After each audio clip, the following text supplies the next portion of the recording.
Welcome to Glisso English. Real life stories.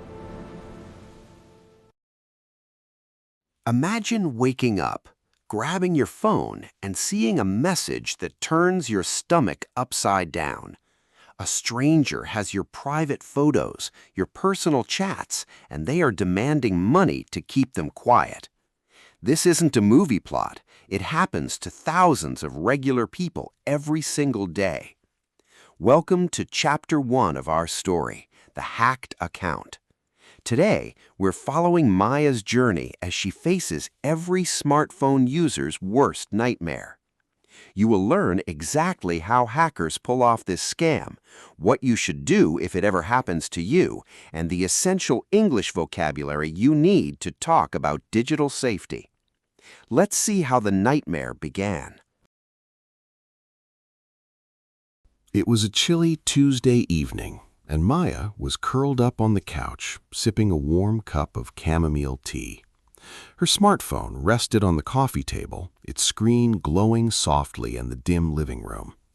Everything felt completely peaceful and normal. Suddenly, her phone vibrated with a sharp, unfamiliar buzz. Maya reached over and picked it up. A stark white notification box cut across her wallpaper.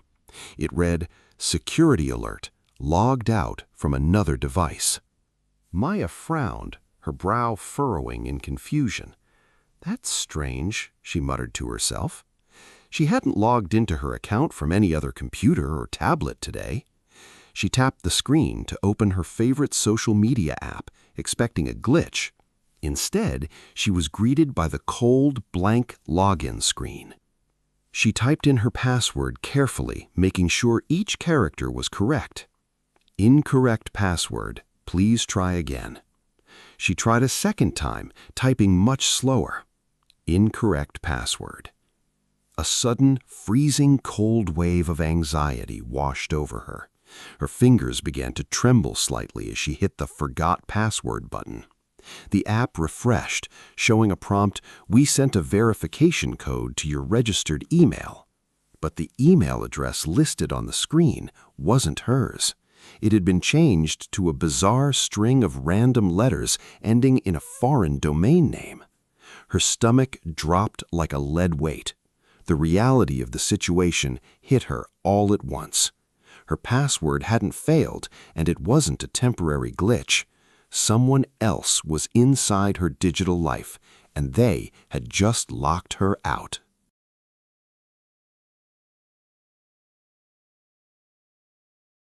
The next morning brought no relief, only a pounding headache and a sense of deep dread.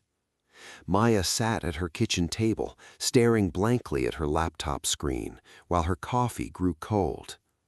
An unread message sat at the top of her inbox from an address made of random numbers. The subject line was short and terrifying. "I have everything." With a shaking hand, Maya clicked the email open. Her breath caught sharply in her throat as the contents loaded. There, attached to the email, were 5 screenshots. They were her private family photos from her last summer vacation and personal chat logs with her sister. Below the images, the hacker had left a cold, typed message. "Hello, Maya. I have full control of your account and all your private data. If you want them back, and if you want to keep them private, you must pay. The price is $500 in Bitcoin, and you have exactly 48 hours. If you do not pay, I will send these photos to your family, your friends, and your boss. The clock is ticking. Do not ignore me." Maya closed her eyes, feeling a wave of intense dizziness wash over her. The criminal knew her name, her workplace, and her closest contacts. She felt completely exposed, as if a stranger were standing right inside her home. Her phone buzzed on the table, a new notification lighting up the screen. It was an automated message from her bank, warning her of an unusual login attempt. The nightmare wasn't ending. The hacker was already moving to the next target.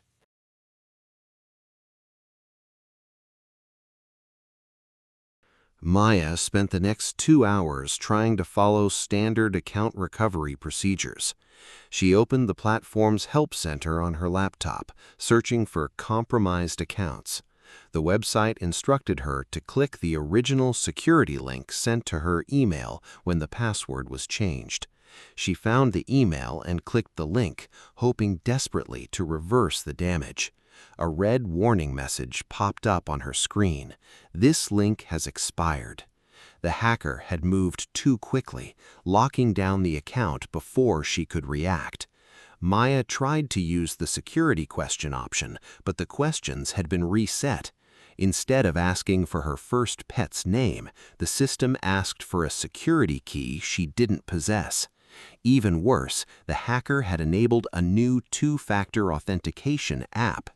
Every time Maya tried to request a password reset, the code was sent straight to the hacker's device. She felt completely helpless against the digital wall the criminal had built around her identity. She realized she needed to document everything before the hacker decided to delete her files permanently. With a steadying breath, Maya began taking screenshots of the expired links and the foreign email address. She saved the full email headers from the ransom note, knowing they might contain hidden data. She created a secure folder on her desktop, labeling it Evidence. Her hands were still shaking, but she forced herself to focus on the technical details. Understanding how the hijacking worked was her only chance to find a loophole. She needed professional help, and she needed it before the 48-hour deadline ran out.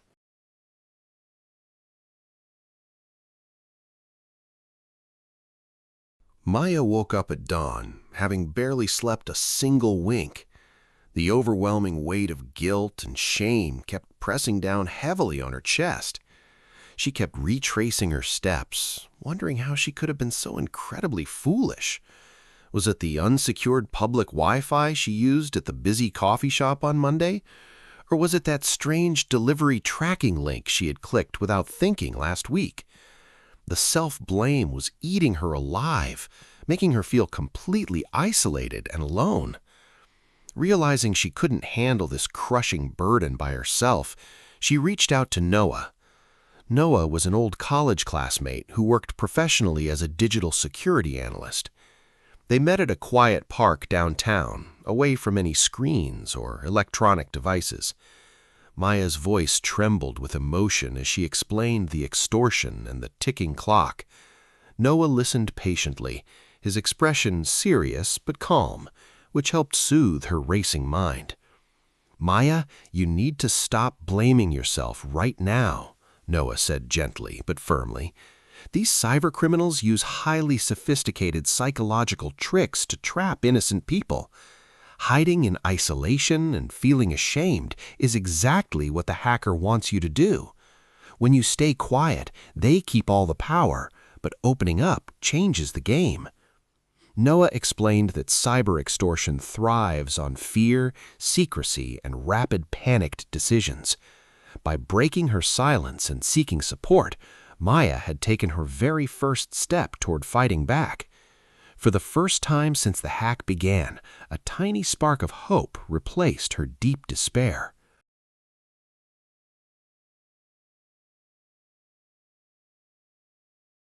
The countdown timer on the hacker's website was ticking away, showing less than 24 hours remaining. Maya sat on her couch, holding her phone with a tight, nervous grip. A new email notification popped up, sending a sharp jolt of adrenaline through her body. The hacker had attached a heavily blurred image file to the message. Through the pixelated image, Maya could barely recognize the names and phone numbers of her coworkers and relatives. The text below it was brutal. "Time is running out, Maya. Decide now. If the countdown reaches 0, this blur disappears and everyone receives your files." She faced a terrible dilemma that felt impossible to solve. If she paid the $500, would the criminal actually delete the stolen data? Noah had warned her that paying a ransom rarely works with online extortionists. If you pay them once, they just realize you have money and they will ask for more, he had told her. But if she refused to pay, her entire personal and professional life could be ruined in a single instant. She looked at the digital clock on her wall, watching the minutes slip away into the afternoon. Her mind raced as she weighed the massive risks of negotiating with an anonymous criminal. She needed to buy herself more time to think without making the hacker angry.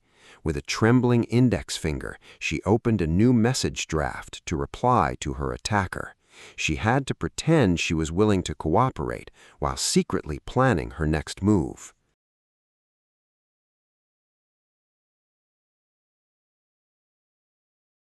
Maya refused to give up, choosing to fight back instead of sending the ransom payment. She sat at her desk with Noah, ready to perform digital first aid on her entire life. First, they needed to contain the digital damage and protect her other accounts. Maya opened her laptop and immediately changed the passwords to her online banking profiles. She created complex, unique passphrases that no hacker could ever easily guess. Next, she enabled app-based two-factor authentication on her email accounts. This meant nobody could log in without a temporary security code generated directly on her physical phone. Noah then downloaded a powerful, trusted antivirus program onto her computer. They ran a deep system scan to check for hidden malware and malicious tracking software. The computer fan whirred loudly as the software scanned thousands of hidden files. After 20 tense minutes, a red warning box appeared on the screen. The scanner had detected a dangerous keylogger hidden inside a file she downloaded last week. The spyware had been quietly recording every single letter she typed on her keyboard. Noah clicked the button to permanently delete and quarantine the malicious software. "The spy is officially out of your computer," Noah said, offering an encouraging smile. Her primary account was still compromised, but her critical financial information was finally safe. She had successfully stopped the bleeding and secured the rest of her digital footprint.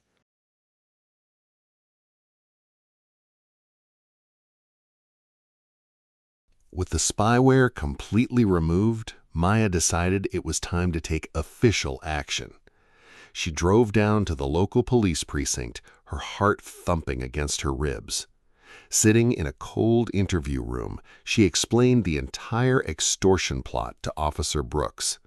She felt a wave of vulnerability as she handed over the printouts of her compromised accounts. Officer Brooks nodded sympathetically and began typing the details into his computer. "You did the right thing by coming forward, Maya," the officer said reassuringly. "Many victims keep this hidden out of shame, which only helps the criminals get away with it." He explained that her local report would be forwarded to the National Cybercrime Division. These syndicates often operate across borders, making them difficult to catch instantly, he explained. However, tracking their digital patterns is how we eventually build a case against them. He assigned a digital forensic specialist to review the email headers she had carefully saved. Maya left the police station feeling a profound sense of validation and relief. She was no longer just a helpless target hiding alone in the dark. She was a cooperative witness working with law enforcement to stop a criminal. The legal system was now involved, and the hacker was no longer operating completely in the shadows.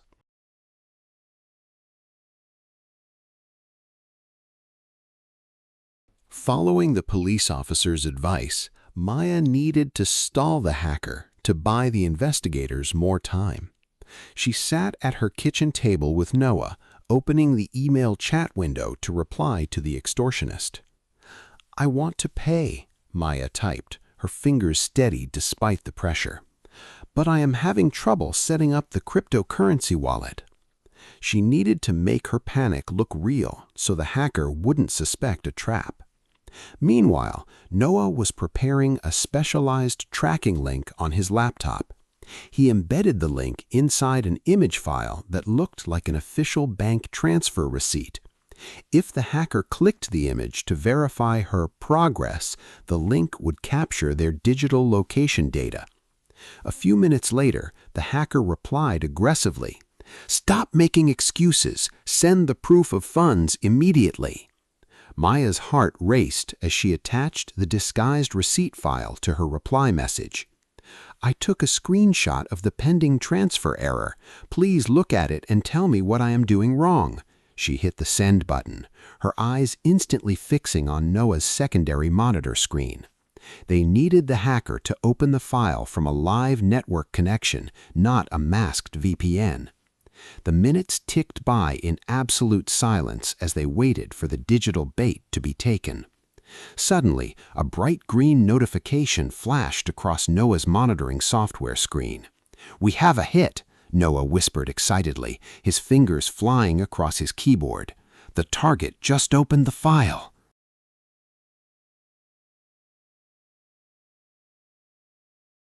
The tracker had successfully bypassed the hacker's basic defenses, revealing a live network connection.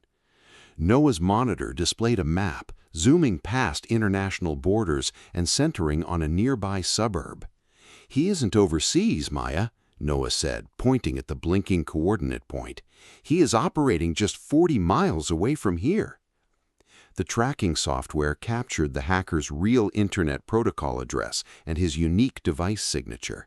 Noah immediately forwarded the fresh digital coordinates to Officer Brooks at the Cybercrimes Unit. Within an hour, law enforcement officials were able to match the IP address to a physical apartment address. The hacker had grown careless, confident that his victim would never dare to fight back or involve the police. The police obtained an emergency search warrant and raided the apartment early the next morning. They caught the suspect sitting at his desk with Maya's open chat logs still active on his desktop monitor. The officers seized his hard drives, his servers, and all his digital equipment as evidence. Officer Brooks called Maya later that afternoon to deliver the incredible news personally. "We have him in custody, and his network has been completely shut down," the officer reported. "Your private data has been recovered, and all secondary copies have been securely destroyed." Maya let out a long, deep breath, feeling a massive weight lift off her shoulders. The terrifying digital nightmare that had consumed her entire week was finally over. By standing her ground and acting wisely, she had turned the tables on her attacker.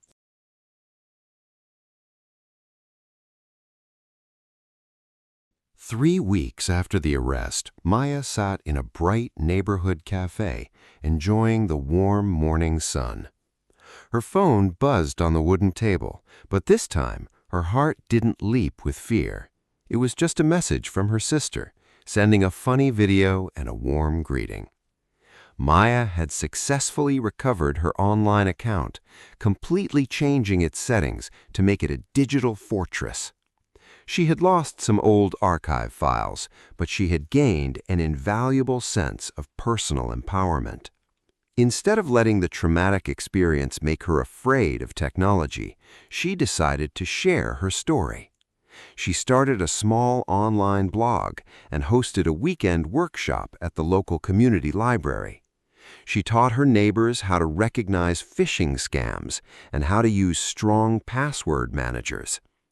She explained the absolute importance of turning on two-factor authentication for every single app.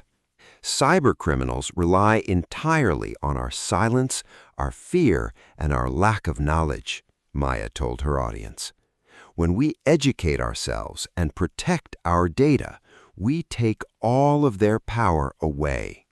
The people in the room listened intently, asking questions and taking notes on their own devices.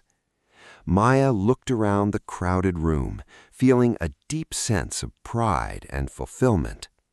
She had transformed one of the worst weeks of her life into a powerful lesson for her community.